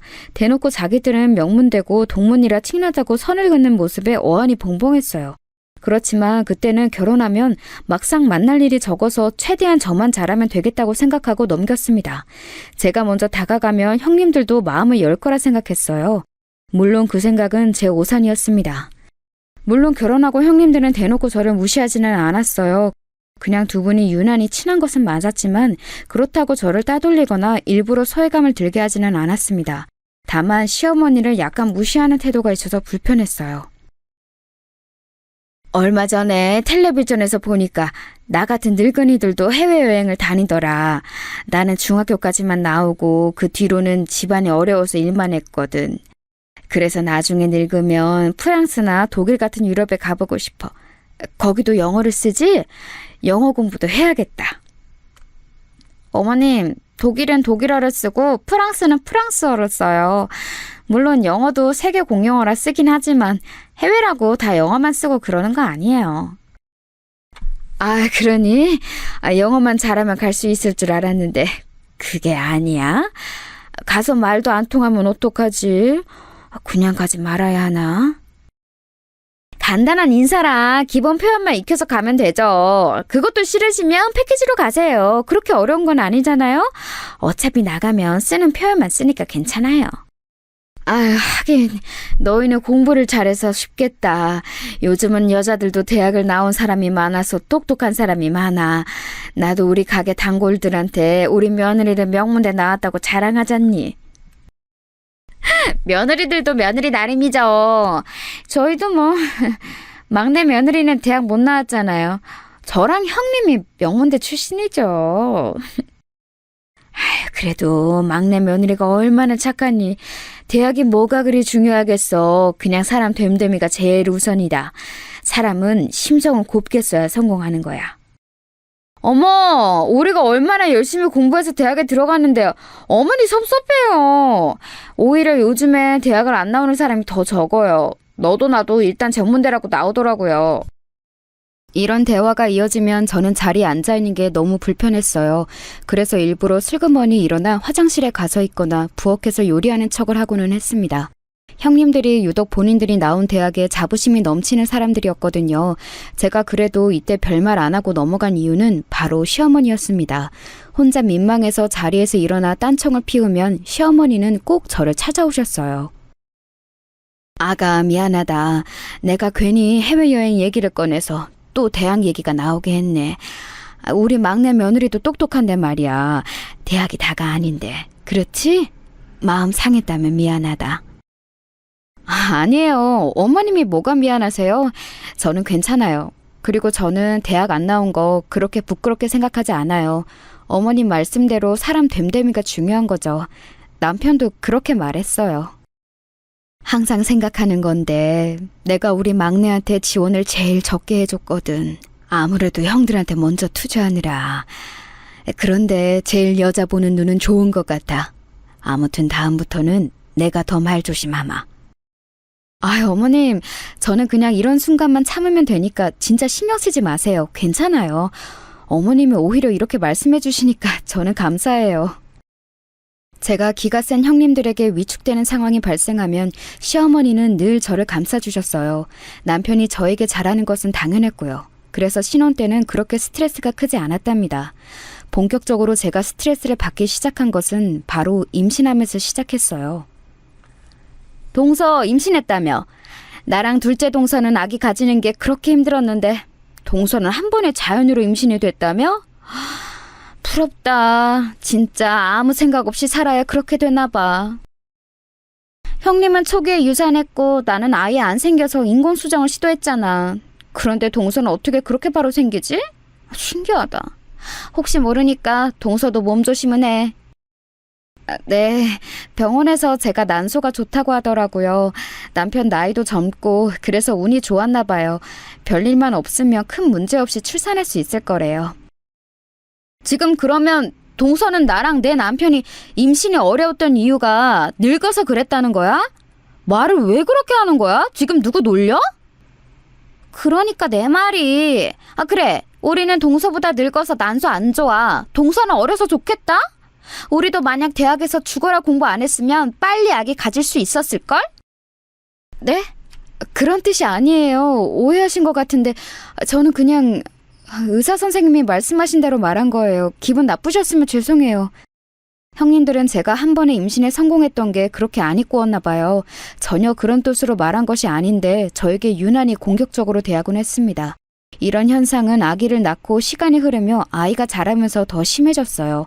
공교롭게도 형님들의 자식들은 다 아들이었고 우리 부부의 아기는 성별이 딸이었습니다. 그래서 시어머니가 유일한 손녀라 예뻐하셨어요. 당신께서도 아들만 낳아서 유난히 우리 딸이 막내고 그러니까 예쁘셨나 봐요. 어머, 우리 지우는 벌써 걸어? 아직 돌도 안 됐는데 웬일이니? 엄마 닮아서 예쁘고 다리가 길어서 그런가? 이렇게 빨리 걷는 아기는 내 주변에서 처음이네. 우리 아들들도 좀 늦게 걸었거든. 안 그래도 병원에서 지우가 유난히 발달이 좋대요.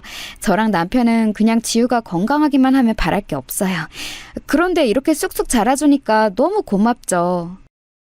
원래 여자아이들이 어릴 때는 발달이 빨라. 그리고 지우 그렇게 빠른 것도 아닌데? 내 주변에선 지우보다 훨씬 빨리 걷던 애들 많아. 맞아. 요즘 공원 가면 지우만한 애들 이미 뛰고 있더라. 그렇게 특별한 경우는 전혀 아닌 것 같은데? 아들이면 몰라도 딸이면 뭐 저 정도는 기본이지. 그러니? 그런데 내가 기억하기로 우리 손자들도 저 개월수에 안 걸었던 것 같은데. 어쨌든 우리 손주들 보니까 내가 기분이 너무 좋다. 이제 밥 먹게 준비하자. 우리 딸은 제 입으로 이런 말을 하기가 좀 그렇지만 매우 발달이 빨랐어요. 병원에서도 의사 선생님이 적어도 안 클까봐 걱정할 필요는 없다고 하셨거든요. 이런 발달은 해가 지나고 유치원에 가면서 더욱 심해졌습니다. 단순히 몸의 발달이 빠른 줄 알았는데 우리 딸은 지능적으로도 매우 두각을 나타냈거든요. 오죽하면 유치원 담임 선생님이 어느 날 저를 유치원으로 불러서 갔더니 진지하게 말씀하셨습니다. 제가 웬만하면 이런 말씀 안 드리는데요. 어머님, 지우가 또래 친구들과 비교해서 많이 똑똑해요. 사용하는 언어도 그렇고 생각하는 것도 그렇고 아무래도 영재 같은데 기관에 가서 검사라도 받아보세요. 아, 그래요? 선생님 말씀은 정말 감사합니다. 아기 아빠랑 진지하게 상의해 볼게요. 어린이집 다닐 때도 똑똑하다는 말은 들었는데 저희가 사정이 안 되어서 영어 유치원도 안 보냈거든요. 제가 경력이 10년이 넘어가는데 지우처럼 똑똑한 아이는 처음 봐요. 어머님, 저 다른 교사와 달리 빈말 안 하는 거 아시죠? 저 믿고 한 번만 검사를 받아보세요. 원장님도 지우가 남다르다고 하셨어요. 네. 우리 지우 좋게 봐주셔서 감사합니다. 건강하게만 자랐으면 좋겠다고 했는데 이렇게 똑똑할 줄은 몰랐어요. 딸은 유치원에서 진지하게 선생님이 영재 검사를 받아보라고 권할 정도로 똑똑했어요. 남편과 저는 딸이 무리하게 공부하는 것을 절대 바라지 않았습니다. 왜냐하면 형님들이 조카들에게 공부로 스트레스를 주는 것을 바로 옆에서 지켜봤거든요. 명절이나 집안의 행사가 있어서 모이면 조카들은 노는 것이 아니고 식탁에 앉아 학습지를 풀기 바빴습니다. 미리 선행학습을 해야 학교에서 진도 놓치지 않고 따라가더라. 지금 영어랑 수학이랑 국어 시키고 있는데 다음 달부터는 과학도 시키려고. 요즘 애들은 미리 전과목 예습이 필수야. 알지? 아유, 그럼요. 우리처럼 엄마들이 아이들 공부에 관심이 많아야 애들도 적응을 잘하죠. 이렇게 안 하면 나중에 분명 뒤처져서 애도 엄마도 스트레스 받잖아요. 요즘은 그리고 체육이랑 미술, 그리고 악기도 하나씩은 해야 해요. 나 그래서 이번에 미술학원에 추가로 피아노도 시키려고. 아이 친구들 엄마 만나면 너도 나도 사교육에 진심이더라. 헉, 어머, 너희 장난 그만 치고 빨리 학습지 풀어! 그거 다 풀어야 놀 수 있어? 형님들은 조카들을 식탁에 앉혀두고 감시하기 바빴어요. 조카들은 울상이 되어 칭얼거리고 하기 싫다고 하는데도 억지로 시켰죠. 그 모습을 보고 남편과 저는 절대 그러지 말자고 다짐했습니다. 공부는 본인이 하고 싶어야 하는 거지 남이 시켜서 하는 게 아니잖아요. 조카들이 그렇다고 공부를 잘하는 것도 아니고 오히려 못하는 쪽에 가까웠거든요. 저렇게까지 시키는데 반에서 두각을 보이지 않았으니 형님들이 얼마나 애가 탔겠어요. 아무튼 유치원에서 선생님의 말씀을 듣고 집에 와서 남편과 얘기했어요. 우리 지우가 똑똑하다고 하니까 기분은 좋아. 아이가 똑똑하다는데 싫어할 부모가 어디 있겠어? 그런데 여보, 나는 우리 아이가 그냥 평범하게 자랐으면 좋겠어. 우리가 처음에 지우 낳았을 때 다른 것은 바라지도 말고 건강하기만 바랐던 거 기억나? 기억하지. 그래서 나도 선생님께 당신하고 상의한다고 했던 거야. 지우가 영재 판정을 받으면 우리야 좋겠지. 그런데 아이가 힘든 길을 갈까봐 무섭기도 해. 또 우리가 형편이 그렇게 좋지는 않잖아. 듣기로는 영재는 무조건 교육을 받아야 한다는데 그게 좀... 우리가 나 혼자 외벌이로 돈을 버니까 내가 형들처럼 대기업에 다니는 것도 아니고 선생님께서 좋게 봐주신 것은 너무 좋아. 그런데 일단 우리 조금 더 기다려보자. 초등학교에 입학하면 그때는 또 평범한 수준이 될 수도 있잖아. 남편과 저는 아주 긴 얘기를 나누었어요. 그리고 결국 영재 검사는 받지 않는 것으로 결정했습니다. 만약 영재로 판정이 되면 그때는 뭐라도 시켜야 할 것 같았거든요. 그래서 선생님께 연락해서 나중으로 검사를 미루었어요. 그렇게 아이는 초등학교에 입학했습니다. 그런데 웬걸 초등학교를 들어갔더니 또 담임선생님께서 저를 학교로 부르셨어요. 아무래도 지우가 영재가 맞는 것 같다고 하셨죠. 한 번도 아니고 2번이나 선생님들이 영재 얘기를 꺼내는 것을 보고 남편과 저는 반신반의로 딸을 기관에 데려가서 검사했어요. 아이가 많이 똑똑해요. 어머님, 아버님, 여기 표 보이세요? 지우는 지금 상위 3%의 머리를 가지고 있어요. 언어 구사력도 그렇고 사고력과 창의력이 너무 월등해요. 이 정도면 영재가 맞고 아주 크게 될 아이라고 보여요. 기관에서 영재 판정이 내려졌습니다. 그리고 남편과 저는 더욱 고민하게 되었어요. 물론 우리 자식이 똑똑하다는 객관적인 평가가 있으니 당연히 기분은 좋았습니다. 하지만 현실적으로 교육에 들어가는 비용이 걱정되더라고요. 그리고 이 얘기가 자연스럽게 시댁 식구들이 모였을 때 나오게 되었어요. 그러자 형님들은 이때부터 저를 티나게 싫어하기 시작했습니다. 어머, 그래? 우리 손녀가 영재야? 텔레비전에서 영재들이 나오는 것을 보기만 했는데 아주 가까이에 영재가 있었네. 심지어 2번째로 선생님이 말씀하셨다고? 아유, 그걸 왜 이제 얘기해? 너무 기쁘다. 처음에는 나중에 크면서 영재가 아니라는 말이 나올 수도 있으니까 일부러 넘겼어요. 그런데 선생님들이 오히려 지우가 똑똑하다고 하셔서 감사해요. 저랑 남편은 지우가 그냥 건강하기만 바라서 지금 심정은 얼떨떨해요. 앞에서는 아무것도 안 시키는 척하더니 동서 되게 웃기다. 알고 보면 집에서 지우 잠도 안 재고 공부시키는 거 아니야? 우리가 애들 학습지 풀게 할 때 지우는 혼자 인형놀이만 하는 것도 일부러 그런 거지? 네? 전혀 아니에요. 지금도 학원은 남들 다니는 영어학원 하나만 다니고 있어요. 형님도 아시잖아요. 우리 형편 그렇게 좋지 않아요. 이것저것 시키고 싶어도 오히려 못 시키고 있어요. 뒤에서 우리 몰래 좋은 거 시키지 말고 효과 본 거 있으면 우리한테도 얘기하고 그래. 가족인데 숨길 필요 없잖아? 그리고 지우는 확실히 서방님 머리 닮았나 보다. 아우, 장난이야. 왜들 그러니? 그만하고 밥이나 먹자.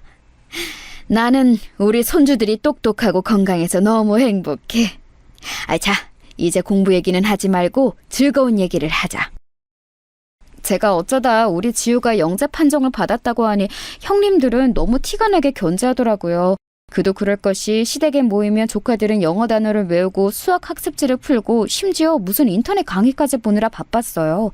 당연히 표정은 죽상이었고 하기 싫어하는 것이 눈에 보였습니다.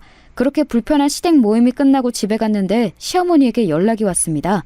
무슨 일인가 싶어 받았더니 시어머니는 조심스럽게 얘기를 꺼내셨어요. 아가, 너희 형님들한테는 비밀이다. 내가 우리 막내 아들만 생각하면 미안해서 그래. 형들 대학 보내고 공부시키느라 늘 뒷전이었거든. 그래서 우리 손녀한테라도 지원해주고 싶은 마음이 들어. 지우 학원비 때문에 걱정이지? 내가 다 내줄게. 그러니까 지우 공부시켜라. 네? 어머님 진심이세요?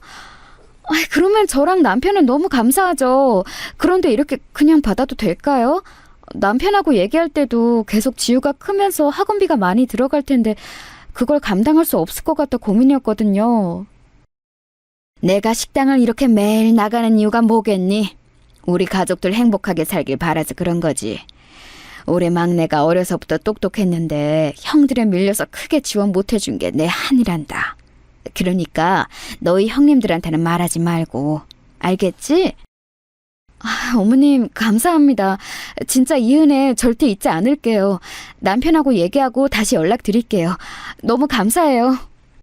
어머님은 당신께서 모든 학원비를 내주신다고 하셨어요. 현실적으로 비용이 만만치 않아 남편의 외벌이로는 감당이 어려워서 대출까지 생각하고 있었거든요. 그런데 이렇게 선뜻 먼저 내주신다고 하니까 너무 감사했습니다. 남편에게 어머님이 사교육비를 내주신다고 했다고 하니까 남편도 매우 좋아했어요. 덕분에 딸은 영재들만 다니는 학원에 다니게 되었습니다. 그리고 저는 어머님께 받기만 하는 것이 너무 죄송하더라고요. 평소에도 워낙 잘해주셨는데 이렇게 비용을 지원해주시니 감사하고 죄송했어요. 그래서 어머님 가게에 나가 일손을 돕기 시작했습니다. 아유, 이렇게 안 해줘도 돼. 집에서 편하게 있지. 왜 굳이 나와서 힘들게 그러니? 내가 이런 거 바라고 지원해주는 거 아니잖아. 응? 아가, 집으로 가라. 어머님은 집에서도 며느리들 일하는 거 마음이 안 좋다고 하시고 이렇게 도우러 와도 안 좋다고 하시고 그럼 저는 심심해서 어떡해요? 하나도 힘들지 않아요. 오히려 저는 어머님하고 가까워져서 좋아요. 남의 집 귀한 딸들 힘들게 하는 거 내가 마음이 안 좋아서 그래.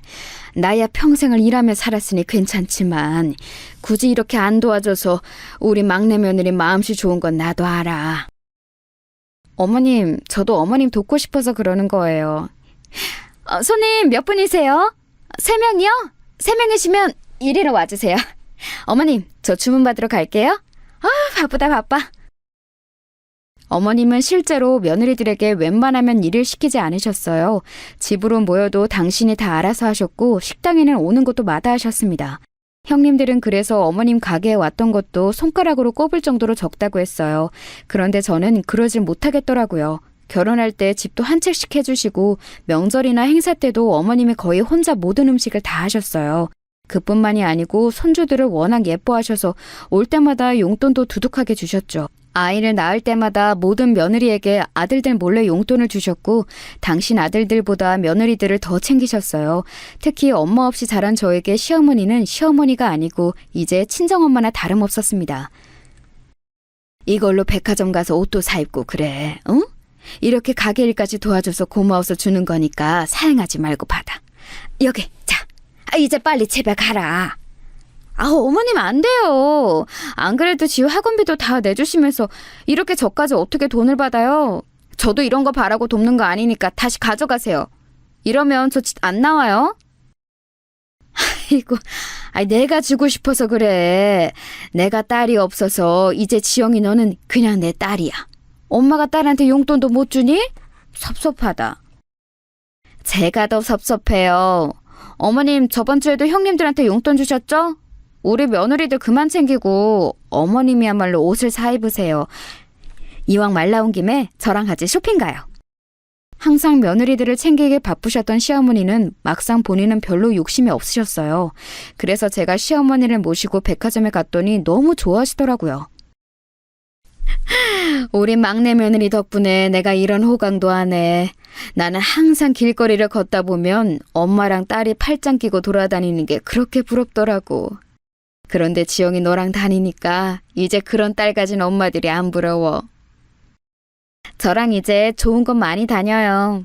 이왕 말 나온 김에 이번 명절은 제주도로 같이 여행 가는 거 어떠세요? 어머님 바람도 쐴 겸 같이 가요. 제주도? 그러고 보니 나 제주도를 한 번도 안 가봤어. 나야 같이 가면 너무 좋지. 그런데 너희 형님들은 싫어할 수도 있으니까 반응 보고 결정하자. 형님들이 바쁘다고 하거나 싫은 티를 내면 우리 가족하고 가면 되는 거죠. 저는 어머님 모시고 가는 거 절대 힘들지 않아요. 저는 시어머니의 가게에 가서 일을 도우며 훨씬 가까워졌어요. 그래서 어머님을 모시고 여행을 갈 생각도 했죠. 그런데 문제는 형님들의 반응이었어요. 제가 어머님과 가까워질수록 형님들과 사이가 멀어졌습니다. 제주도 얘기를 꺼내자 형님들은 저를 따로 불러내서 말씀하셨어요. 동서, 우리가 참고 참았는데 더는 못 참을 것 같아서 말할게. 동서가 생각해도 너무하지 않아?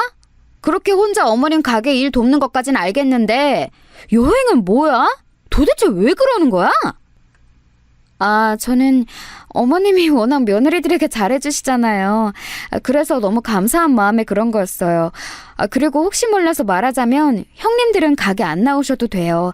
어머님도 저 나오는 거 원하지 않으시거든요. 원하지 않는데 왜 굳이 나가? 나는 동서가 이해가 안 돼. 그리고 요즘은 결혼하면 다 이 정도 지원은 기본이야. 우리 어머님이 특별히 잘해주는 게 아니라니까? 왜 혼자 나서서 그렇게 오바를 떨어? 내가 이런 말까지 안 하려고 했는데 친정엄마가 없어서 그래?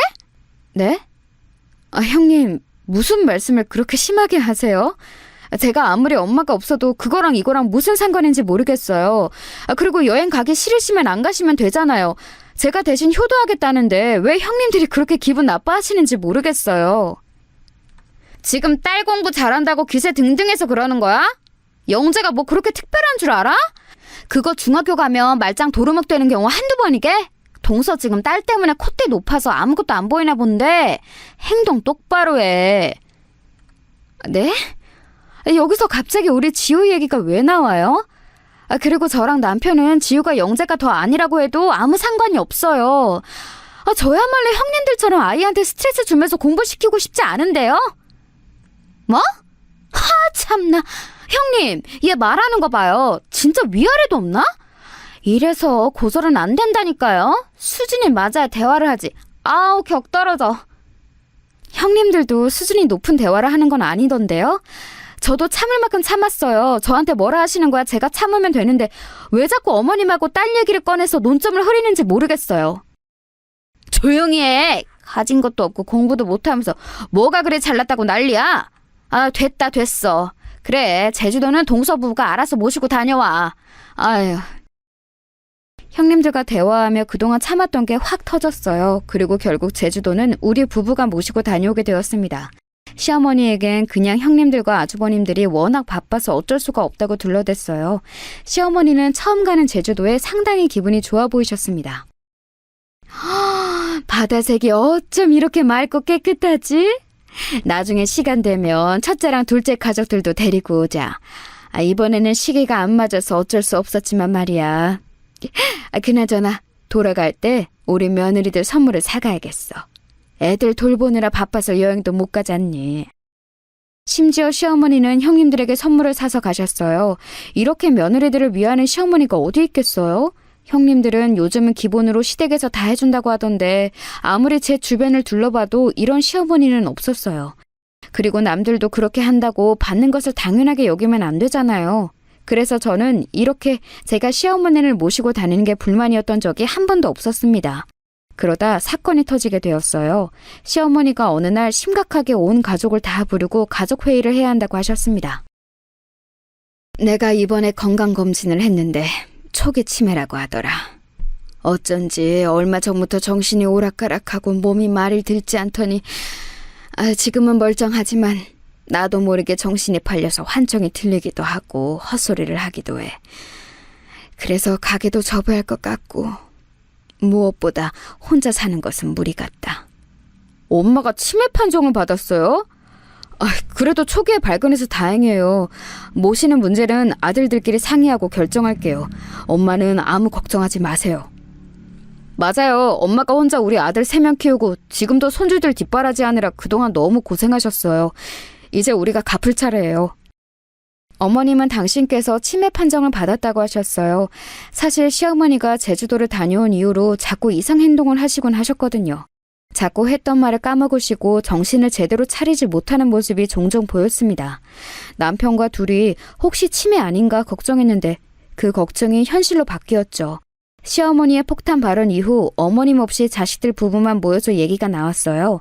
형님들은 아주버님들이 앞에 있자 딱히 크게 말을 꺼내지 않더라고요. 어머님을 누가 모실지 결정해야 하는데 혹시 의향 있는 집 있니? 우리는 애들이 이제 고등학생이라 집에서 공부를 해야 해서 현실적으로 힘들 것 같은데. 그럼 우리가 모실까? 막내는 집이 좁아서 힘들지 않아? 너희는 남는 방이 없잖아. 그렇지? 어머니 오시면 아마 거실에서 지내셔야 할 것 같아. 그런데 형 괜찮겠어? 형수님 괜찮아요? 치매가 모시는 게 진짜 힘들다고 하더라고. 주변에서도 그렇고 텔레비전만 봐도 힘들어 보이긴 했어요. 저는 사실 자신이 없긴 해요. 원래 병간호는 아무나 하는 게 아니라고 하더라고요. 동서는 어때? 어머님하고 제일 친한 게 동서잖아.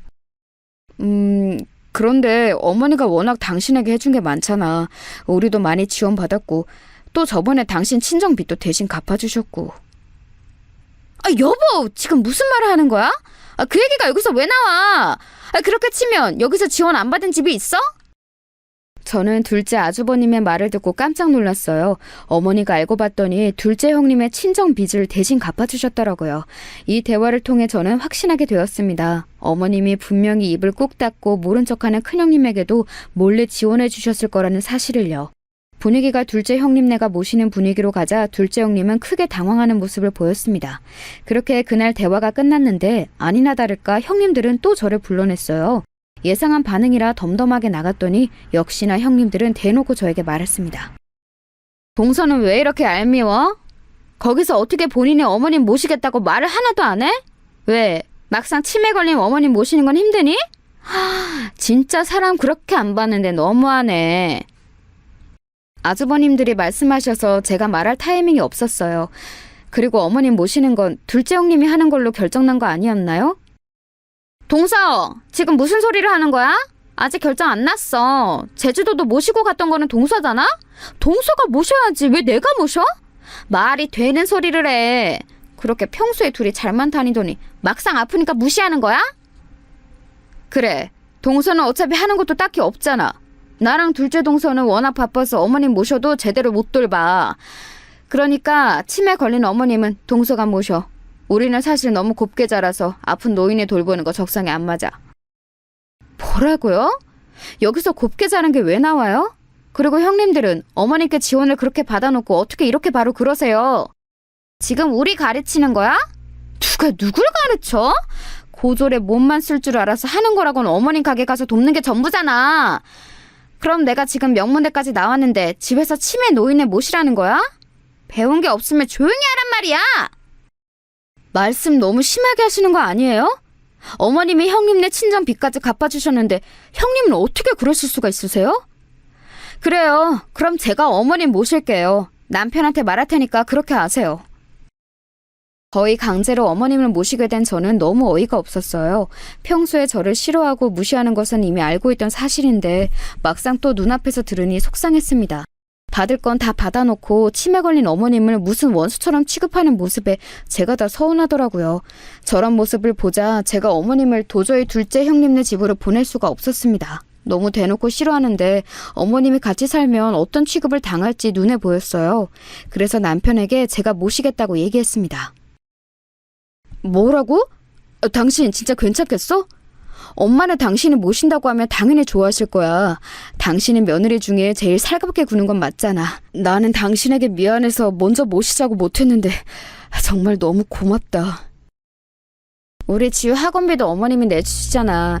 어차피 가게도 곧 닫으실 거면 나도 하는 일 없으니까 내가 모실게. 나 친정엄마 없어서 외로웠던 거 알지? 어머님은 이제 내 친정엄마잖아. 우리가 모시자. 남편은 제가 어머님을 집에서 모신다고 하니까 고마워했어요. 그런 모습에 저도 내심 뿌듯했습니다. 물론 치매 노인을 집에서 모시는 게 얼마나 힘든지는 저도 알고 있던 사실이에요. 그래서 어머님을 본격적으로 집으로 데려오기 전에 주변에 수소문해서 대비하기 시작했죠. 이왕 모시는 거 제대로 하고 싶었어요.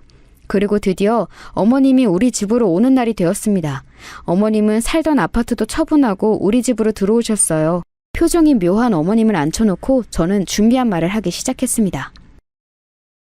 어머님, 제가 관공서에 갔더니 치매 노인 활동이 있더라고요. 그래서 그거 알아보고 이미 신청했어요. 저랑 같이 다녀요. 그리고 혹시 몰라서 주변 병원도 몇 개나 알아봤고 또 노인을 위한 놀이활동 이런 것도 많더라고요. 물론 이런 곳 다니는 건 제가 책임지고 돌아다닐 거예요. 혹시 가기 싫으시면 언제든지 말씀하세요. 저는 어머님이 저랑 같이 살면서 무엇보다 마음이 편하셨으면 좋겠어요. 제가 말을 끝내자 어머님의 눈에는 눈물이 맺혀 있었어요. 그리고 말을 잊지 못하는 모습에 저는 일부러 더 말을 하기 시작했습니다. 그런데 너무 놀라운 말을 듣게 되었어요. 저는 너무 놀라서 순간 입만 벌리고 아무 말도 하지 못했습니다. 아직도 그 순간이 기억날 정도로 생생해요. 어머님이 뭐라고 말씀하셨는지 아세요, 여러분? 아가, 지영아, 새아가, 너무 고맙다. 너한테는 내가 면목이 없어.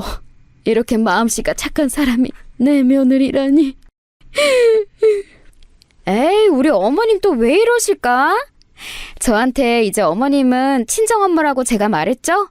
그러니까 치매 걸렸다고 속상해하지 마세요. 저는 어머님이 벽에 똥칠해도 아무렇지도 않아요. 그동안 저 결혼하고 예뻐해 주셨던 거 알아요. 그거 이제 제가 갚을 차례잖아요. 아가, 놀라지 말고 들어라. 나 치매 아니란다. 그러니까 그런 일은 일어나지 않아. 나는 애초에 치매 판정을 받은 적이 없어. 건강검진에서도 의사가 어쩜 이렇게 건강관리를 잘했냐고 물어볼 정도로 멀쩡했단다. 네? 아니... 진짜 너무 당황스러워서 입만 벌리고 시어머니를 쳐다봤어요. 치매 판정을 받은 사실이 없다는 어머님은 말 그대로 너무 멀쩡해 보이셨습니다. 놀란 저에게 시어머니는 담담하게 말을 꺼내셨어요. 아가, 내가 할 말이 있으니 며느리들과 아들들을 다 불러주겠니? 기니 할 말이 있단다. 아주 중요한 얘기야. 어머님의 말씀에 저는 남편에게 연락해서 아주버님들과 형님들을 그날 밤 우리 집으로 다 불러들였어요. 그리고 아주 충격적인 소식을 알게 되었습니다. 어머님은 우리 집 거실에 모인 가족들을 보더니 품에서 핸드폰을 꺼내셨어요. 그리고 그 핸드폰에서 녹음 파일을 재생하자 저는 깜짝 놀라 아무 말도 할 수 없었습니다. 아휴, 저 노인이 지금 이걸 선물이라고 사온 거야? 센스가 어쩜 이렇게 구려? 나는 같이 제주도 가자는 소리에 기겁했잖아. 저 노인네를 데리고 내가 제주도에 왜 가? 미쳤어? 그러니까요. 저도 너무 놀랐어요. 막내 쟤는 어머님 옆에 꼭 붙어서 콩고물 떨어지는 거 받아먹으려는 게 보여요. 얄미워 죽겠어. 이러다 저 노인의 병 걸리면 모른 척 하겠죠? 딱 보면 몰라. 요양원 보내자고 할걸? 재산 노리고 저러는 거 눈에 보이잖아. 노인네는 그것도 모르고 좋댄다. 그나저나 저번에 친정비 갚는다고 돈 받았다고 했지? 나도 친정 핑계대고 돈 받을까? 아이, 대충 둘러대고 돈 받아요. 나 그걸로 가방 샀잖아. 노인네 앞에서 눈물 조금 보이면 또 사람 좋은 척 열심히 하면서 돈 줄걸요? 우리야 뭐 물줄을 생각하면 되니까 좋지. 그 녹음에는 형님들이 시어머니를 흉보는 목소리가 가득 담겨 있었어요. 형님들은 녹음본이 재생되자 소스라치게 놀라며 핸드폰을 뺏으려고 했습니다. 하지만 어머니의 완강한 태도에 아주버님들이 나서서 형님들을 안쳤어요. 녹음본이 끝나자 어머님은 당당하게 말씀하셨습니다. 내가 그동안 첫째와 둘째 며느리가 나를 무시하는 것은 알고 있었다. 그런데 이렇게 뒷담화를 심하게 할 줄은 몰랐어. 그것도 내 집에서 내가 준 선물을 받고. 너희가 인간이냐? 그동안 친정 핑계로 나한테 돈 받아간 거 다 돌려내. 아들들 몰래 줬던 용돈도 다 내놔. 착한 막내 며느리가 날 버린다고? 오히려 치매 걸렸다고 동네방네 알아보고 다녔더라. 내가 살던 집 팔고 남은 재산은 모조리 다 막내 부부에게 줄 거니까 그렇게 알아. 첫째, 둘째 너희는 너희 마누라들이 이러고 다니는 거 알고 있었냐? 전혀 몰랐어요, 엄마. 너무 죄송해요. 저는 제 아내가 저럴 줄은 꿈에도 모르고 있었어요. 당신 제정신이야? 우리 엄마한테 어떻게 이럴 수가 있어? 친정 빚은 핑계였던 거야? 어떻게 사람이 눈 하나 깜빡 안 하고 이래? 나 당신하고 도저히 못 살아. 이혼하자. 난 그것도 모르고 열심히 일해서 당신한테 돈 가져다 주고 있던 거야? 시어머니의 말씀이 끝나자 아주버님들은 크게 화를 내기 시작했어요. 특히 둘째 아주버님은 배신감에 얼굴이 새빨개진 채로 이혼하자고 하셨죠. 형님들은 변명이 통하지 않을 것을 눈치챘는지 무릎을 꿇고 빌기 시작했습니다. 어머님, 제가 죄송해요. 잠시 미쳤었나 봐요. 어머님이 그동안 저한테 어떻게 해주셨는지 알아요. 한 번만 용서해 주세요. 제발요, 어머님. 제발요. 여보, 어머님, 저도 죄송해요. 저 말은 다 진심이 아니었어요. 제가 어머니께 어떻게 그러겠어요. 한 번만 봐주세요. 시끄럽다. 너희는 나도 나지만 우리 막내 며느리도 매번 무시했잖니. 너희가 그렇게 무시하는 막내가 오히려 나를 제일 잘 챙겨. 나는 이제 너희 얼굴도 보기 싫으니 그렇게 알아라. 이날 이후 시어머니는 실제로 형님들이 찾아오며 문도 열어주지 않으셨어요. 목소리도 듣기 싫다고 전화도 안 받으셨죠. 어머님이 집을 팔고 얻은 돈과 우리 집을 팔고 남은 돈을 합쳐 우리는 고급 아파트로 이사했어요. 시어머니는 굳이 안 모셔도 된다고 했지만 이미 저한테 친정엄마 같은 시어머니를 어떻게 외면하겠어요? 저는 실제로 우리 어머니가 치매에 걸리셔도 괜찮거든요. 그래서 지금은 시어머니를 제가 모시고 살고 있답니다. 둘째 아주버님은 이혼 소송을 진행 중이고 첫째 아주버님은 별거에 들어가셨어요. 시어머니가 며느리들에게 얼마나 잘해줬는지 수면 위로 드러나니 아주버님들은 시어머니에게 빌고 난리가 아니었답니다. 본인들 아내가 이럴 줄은 몰랐던 거죠. 아가, 내가 네가 좋아하는 된장찌개 끓였어. 빨리 와서 먹어봐. 제육도 먹고 싶다길래 그것도 했다. 또 먹고 싶은 거 없니? 언제든지 말해. 이렇게 자꾸 저한테 잘해주니까 제가 어머니 옆에 껌딱지처럼 들러붙어 있죠. 우리 밥 먹고 산책 가요. 어머님, 다음 주에는 식당 문 닫고 여행 가기로 한 거 잊지 않으셨죠? 내가 그걸 어떻게 잊니? 벌써 친구들한테 딸하고 놀러 간다고 자랑도 했어. 아가, 항상 고맙다. 우리 평생 행복하게 살자. 시어머니와 저는 지금 둘도 없는 친구처럼 행복하게 지내고 있어요. 아마 앞으로도 우리끼리 행복하게 잘 살 것 같습니다. 남편도 제가 시어머니랑 친하게 지내니까 오히려 우리 친정 아빠한테 본인이 더 잘하더라고요. 이렇게 잘 지내는 것을 보고 우리 언니도 얼마나 뿌듯해하는지 몰라요. 여기까지가 제가 준비한 사연인데 재밌게 들으셨나요? 저 사건 이후로 더욱 돈독해진 우리 시어머니와 저는 다음 주에는 여행을 둘이 가기로 했어요. 이제 슬슬 짐을 챙겨야겠습니다. 여러분, 제 사연 들어주셔서 감사합니다. 그럼 이만 마치겠습니다.